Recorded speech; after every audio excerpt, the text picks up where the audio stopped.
Par la vidéo.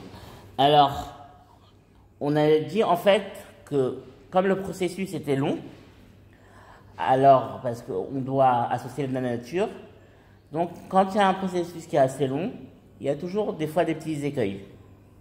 Et c'est là que cette haftara, cette prophétie arrive dans le sens où ici, on nous dit quoi? On nous dit Ania so'ara lo nuchama. Ina nochni marbitz bapur avanair visad tir basapirim.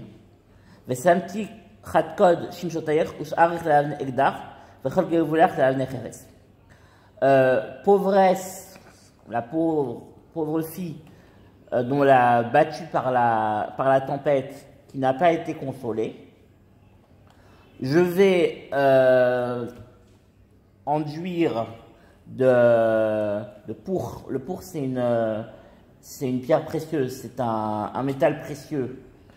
Je vais enduire de ce métal précieux, de cette pierre précieuse, tes pierres, et je vais te fonder avec du saphir, et je ferai de tes meurtrières et je mettrai en toi des meurtrières de pierres précieuses, et tes portails seront des pierres de grande valeur, et toutes tes frontières seront des pierres précieuses et désirées. Alors ici, qu'est-ce qu'on nous dit? On nous dit ici que l'homme Israël a dit à Kadosh Baruch Hu, mais il y a des problèmes. On n'est pas encore arrivé à ce que tu nous promets. Il y a des écueils. Alors Kadosh Baruch Hu nous dit, n'aie pas peur. N'aie pas peur, patiente, je vais te couvrir de métaux précieux, d'or, d'argent et de pierres précieuses. Ça veut dire en fait, ici dans le verset, il y a plusieurs sortes de pierres précieuses, mais il y a surtout quelque chose qui est extrêmement remarquable, c'est que Akadosh Baruch Hu nous dit qui va nous fonder sur du saphir. Le saphir, c'est une pierre qui est très très dure. On fait d'ailleurs pour les perceuses, pour les trancheuses et pour tout ce qui sert à couper, les meules, on les fait en saphir. Parce que le saphir est très dur et il coupe vraiment tout un certain nombre de matériaux, et même les matériaux les plus durs, il arrive à les couper. Et donc ça veut dire qu'en fait, Akadosh Baruch Hu va affermir les fondations du Ham Israël et de Yerushalayim, et ces fondations vont être éternelles. Et Akadosh Baruch Hu va nous couvrir de richesses, et on le voit actuellement. Baruch Hashem, Médinat Israël est l'un des États les plus riches de la région, l'un des États les plus performants économiquement et dans tous les domaines. Justement, cette préciosité, ça ne peut pas amener l'envie des autres? Non. Pourquoi? Parce que, comme on l'a dit plus haut, on ne peut pas être jalousé par les autres, parce que tout le but, quand on rentre en Israël, tout le but et tout ce que les nations nous demandent, c'est de les influencer. Et quand on ne les influence pas, c'est là que les problèmes arrivent.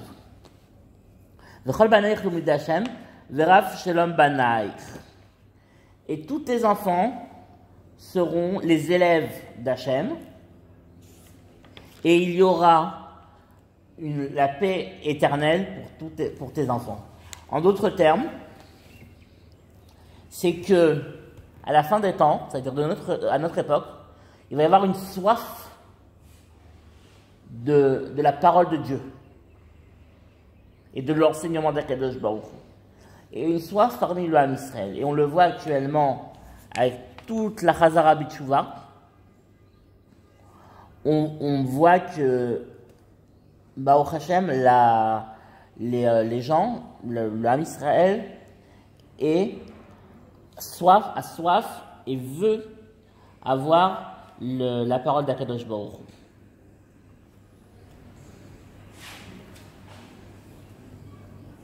Ok. Alors,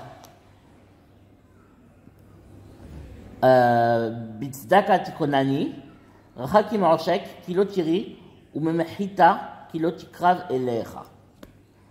Alors là, je vais avoir besoin de toi, Sylvain. Comment il traduit?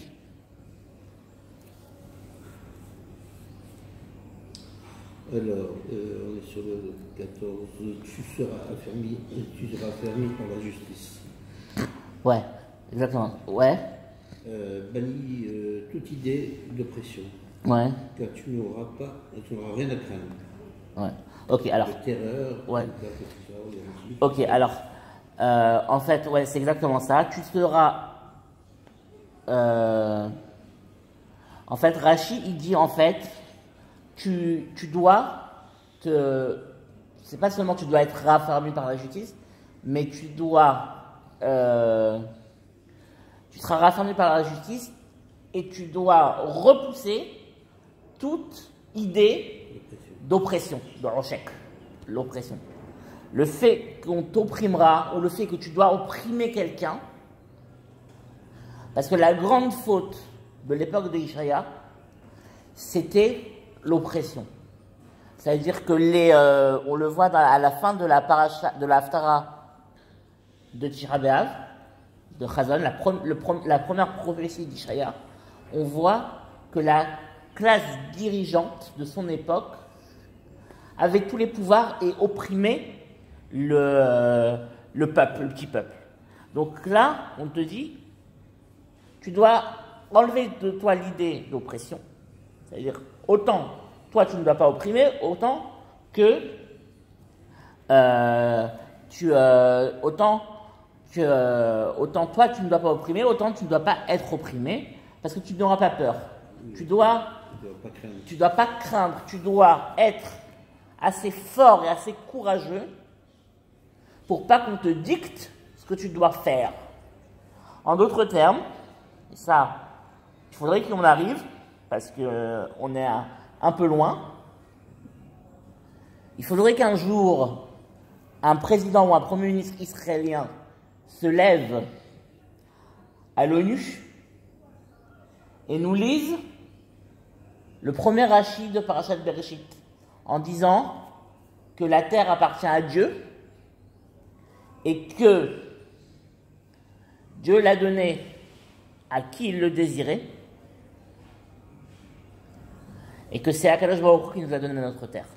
Et ça, quand on le fera, là, quand on aura peur de personne et qu'on le fera, on aura tout gagné. Et c'est ce que nous dit ici, la terreur, Mechita, c'est la terreur, ne s'approchera pas de toi. En gor yagur, efes meoti migaritar ala yechipol. Alors ici, le verset nous dit que en fait, l'étranger qui viendra habiter l'étranger qui viendra habiter dans ton sein ne sera pas envoyé par Akadosh Baruch Hu, comme malheureusement il le dit dans les malédictions qu'on a eues hier et dans celles qu'on va lire dans Parashat Kitavo. Et celui qui viendra habiter chez toi, il sera sous ta souveraineté. Ça veut dire en fait que Akadosh Baruch Hu nous promet qu'il n'y aura aucun ennemi qui franchira nos frontières. Jamais aucun ennemi ne franchira nos frontières. Et ça sera dans le futur. Parce que pour l'instant, les ennemis sont là. Et l'ennemi qui osera nous affronter, il tombera. Hen, anochi barati charash nofer pecha motzi keli lemaaseu, vanochi barati mashrik lechabel.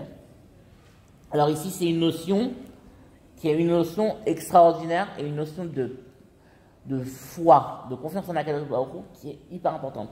Akadosh Baruch Hu nous dit, j'ai créé le forgeron, le forgeron qui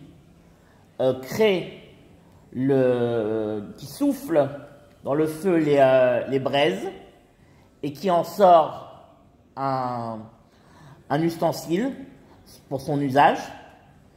Et moi aussi, j'ai créé le destructeur pour causer du tort, pour causer des dommages. En d'autres termes, on a l'impression que pendant la galoute, ou même actuellement, on a l'impression que tout est de manière micrée, c'est-à-dire tout est de manière hasardeuse. Mais c'est pas vrai.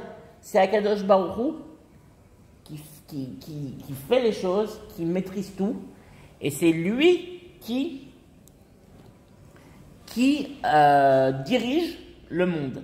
Et ça, on va le voir de nos yeux lorsqu'il y aura la Géoula. On verra, on a vu que vraiment, on a eu des miracles pas possibles pendant les différentes guerres de l'État d'Israël. On en parlait hier avec le Rav et avec son fils Ilan. On a eu des miracles pas possibles. Et jusqu'à présent, on a des miracles pas possibles. On a des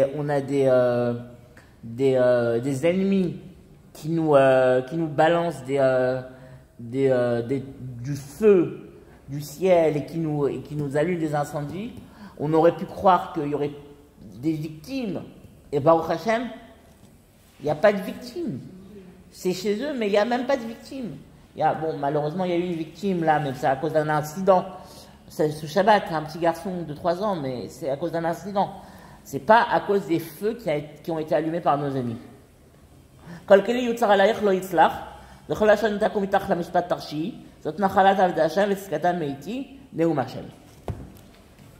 Toute arme, toute ustensile qui sera créée contre toi ne réussira pas. Et toute langage qui se lèvera contre toi dans un tribunal et dans une affaire de justice sera rejeté et sera détrompé.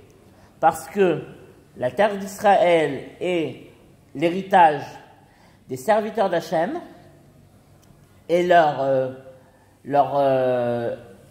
valeur vient de moi, Neum Hachem, parole de l'Éternel. En d'autres termes, ici, c'est un truc, ce verset, on le lit dans cette Haftara, parce que ça c'est une Haftara, mais on le lit surtout 6 fois, chez nous les Algériens, dans les autres communautés je ne sais pas, mais chez nous les Algériens on le lit 6 fois à Rosh Hashanah. 3 fois le premier jour et 3 fois le deuxième jour. Et quand on le lit quand on sonne le chauffard, après avoir sonné le chauffard. Et ce verset-là est lu après le chauffard parce que le chauffard est un symbole de liberté. C'est un symbole de liberté et est un symbole aussi d'acceptation du joug divin. Et c'est ce que nous dit Akadosh Baruch Hu. Je ferai en sorte que même si on t'attaque, si on fait la guerre contre toi, cette guerre ne réussira pas. Et si après la guerre, on essaye d'agir contre toi, soit de manière diplomatique, soit dans un tribunal international, si on essaye d'agir contre toi de ces deux manières-là, tous ces agissements seront annulés, seront nuls et non avenus. Et même les arguments seront repris contre les accusateurs Et même les arguments, on peut faire un jeu de mots, les arguments qui seront donnés contre toi, on peut faire un jeu de mots avec le mot rachat, ces arguments-là, qui te veulent du mal, et qui te prennent pour quelqu'un de mal, ces arguments démontreront que tes accusateurs sont, eux, les coupables, et sont, eux, les mécréants. Pourquoi? Parce que la terre d'Israël et le Ham Israël et la propriété d'Akadosh Baruch Hu, l'héritage d'Akadosh Baruch Hu, et que tout le chemin que le Ham Israël a parcouru dans le temps, et surtout le chemin où on revient en Eretz Israël, ce chemin-là, c'est un chemin de justice et de charité d'Akadosh Baruch Hu. Hoy kol tzameh lechu lamaim ואשר אין לו כסף לכו שברו ואכלו לכו שברו בלא כסף ובלא מחיר יין וחלב. Tout hoy c'est pas malheur, c'est oyez, on va dire en français. Oyez tous ceux qui sont assoiffés, venez boire, venez à l'eau. Et celui qui n'a pas d'argent, venez et sustentez-vous et mangez. Et venez vous sustenter sans argent et sans prix, sans valeur du vin et du lait. En d'autres termes, il y a deux niveaux ici. Il y a le premier niveau qui va nous dire que le Ham Israël sera tellement en abondance, le pays sera tellement riche et sera tellement productif qu'à un moment donné, on viendra, ça sera gratuit, tout sera gratuit. Tout sera gratuit et on pourra manger et boire des éléments qui sont vitaux et des éléments qui sont superflus, des aliments qui sont vitaux et des aliments qui sont superflus comme le lait et le vin. Le lait est un aliment vital, mais le vin est un aliment superflu, une boisson superflue. On pourra les consommer sans effort et sans en payer le prix. Ça, c'est en fait la première, on va dire, le premier niveau, c'est le niveau du sens simple.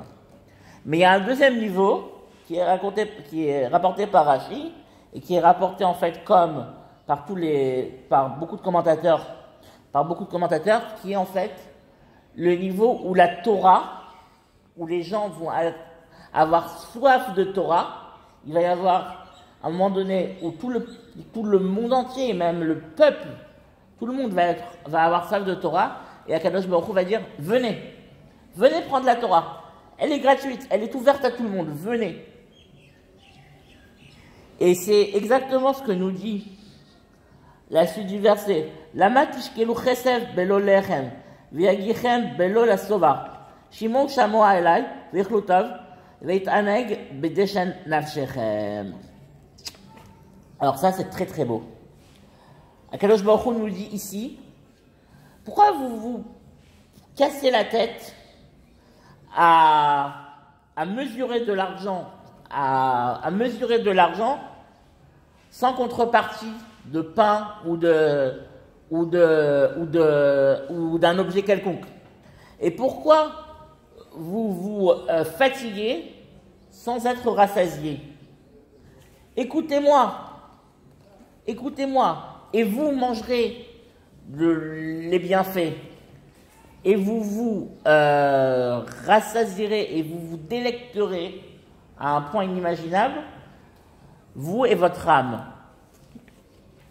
En d'autres termes, Akadosh Baruch Hu nous dit là, le moment de la Géoula, c'est le moment propice pour se rapprocher de moi. Maintenant, il n'y a plus toutes ces barrières qu'il y avait avant, pendant l'exil, pendant le moment où où vous étiez persécutés. Le Rambam, Maïmonide, nous dit que pourquoi on demande à Kadosh Baruch Hu tous les bienfaits et on demande à Kadosh Baruch Hu la liberté et la délivrance et Médinat Israël et le fait de revenir sur notre terre et le fait d'avoir un État et d'avoir un territoire qui est raffermi et qui est florissant, parce qu'il dit qu'un homme ne peut pas s'occuper de sagesse et ne peut pas s'occuper de la connaissance divine s'il est malade, affamé et pourchassé. C'est impossible. Donc c'est pour ça qu'on demande à Kadosh Baruch Hu tous ces bienfaits pour nous permettre de le connaître. Et c'est exactement ce que nous dit Kadosh Baruch Hu. Là, il dit quelque chose d'extraordinaire. Il nous dit, laissez tout tomber, venez me connaître et occupez-vous de la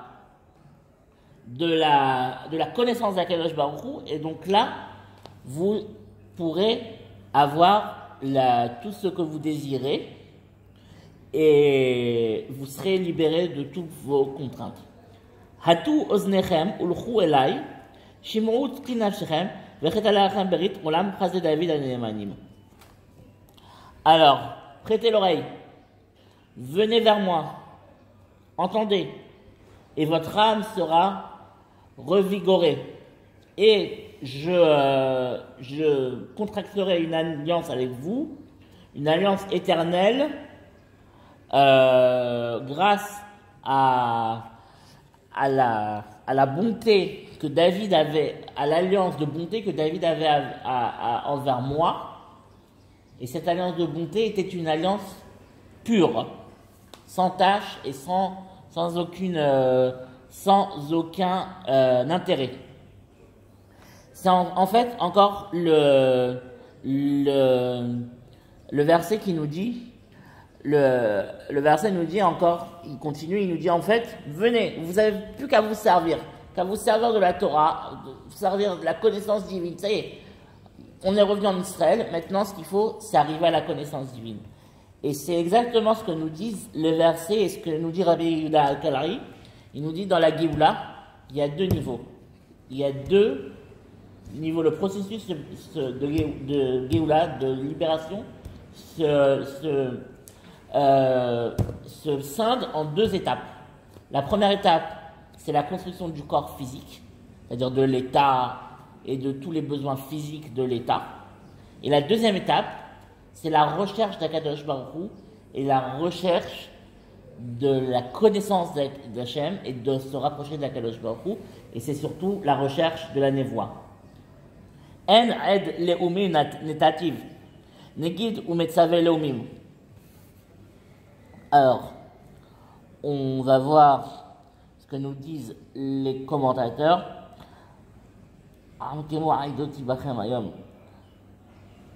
Ok.